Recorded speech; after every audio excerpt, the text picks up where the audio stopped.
Mga kaibigan, isang oras na ang Sa Totoo Lang, The 700 Club Radio. Ready nga! Sigurado ka? Totoo? Samahan sina Kata Inocencio at Alex Tinsay mula alas 12:30 hanggang 1:30 ng hapon, Lunes hanggang Biyernes, live sa DZIQ 990 AM Radio Inquirer. Kaya tara na magbalitaktakan tayo. Sa Totoo Lang, The 700 Club Radio.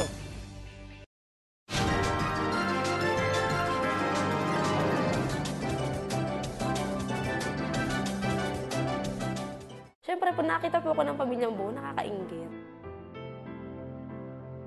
Lumaki si Roan na walang kinagisnang magulang.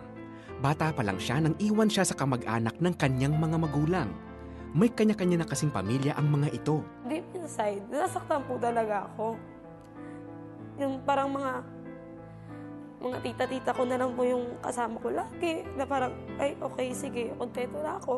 Hindi na ako mag-aangad. Kasi hindi ko rin na makukuha eh. Madidisappoint lang ako. Dagdag pa sa sakit ng kalooban ni Roan ang kanilang kalagayan sa buhay. Mahirap lamang ang kamag-anak na umampon at pakiramdam niya ay pabigat pa siya sa pamilya. Awa sa sarili ang namayani sa kanya. Sana maisip ni Mama na may anak din siya. Kahit ano, kung anak ako sa una na sana pinapahalagahan din nila ako. Kasi anak din naman niya ako eh. Pero nandun eh, wala na akong magagawa. Iniintindi ko na lang si Mama. Sa dami ng tao, bakit ako pa? Ako po yung hinayaan ng Diyos na ganito yung mangyari sa buhay ko. Magkagayon man, ay hindi tinabangan si Roan sa kanyang pag-aaral. Taong 2006 nang dumating sa kanilang lugar sa Las Piñas ang grupong Sidewalk Ministries. Ito ay isang gawain ng Lighthouse Christian Community na may layong ibahagi ang pag-ibig ng Diyos sa mga kabataan sa pamamagitan ng Biblia. Isa si Roan sa daan-daang batang dumalo. Na-curious lang po. Naray ko lang. Tapos yun, naging habit na rin po, naging sistema ko na parang, ay gusto ko na dito kasi dito ko nararamdaman yung belongingness eh. Mula noon ay naging aktibo si Roan sa pagdalo sa pagtitipon tuwing Sabado. Patuloy niyang naunawaan ang pag-ibig ng Diyos. Hindi ka niya iiwan, hindi mababayaan. Para pong tumatak sa akin yun kasi po parang, ibig sabihin kahit ano yung nararanasan ko, nandyan lang pala siya sa akin.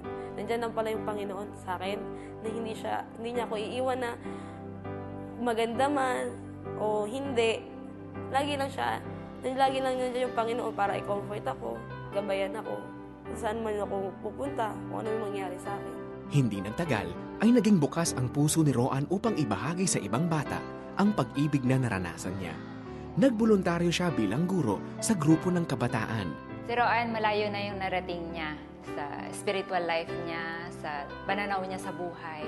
And nakikita ko sa kanya na kung ano yung na-receive niya sa Sidewalk Ministries, like yung pagmamahal, yung encouragement, binibigay niya yun ngayon. Sa Sidewalk Ministries ko po naranasan yung pagkakaroon ng pamilya, kahit hindi po kami magkakamag-anak, pagkakaroon ng ate, ng kuya, ng nanay, ng lahat-lahat po.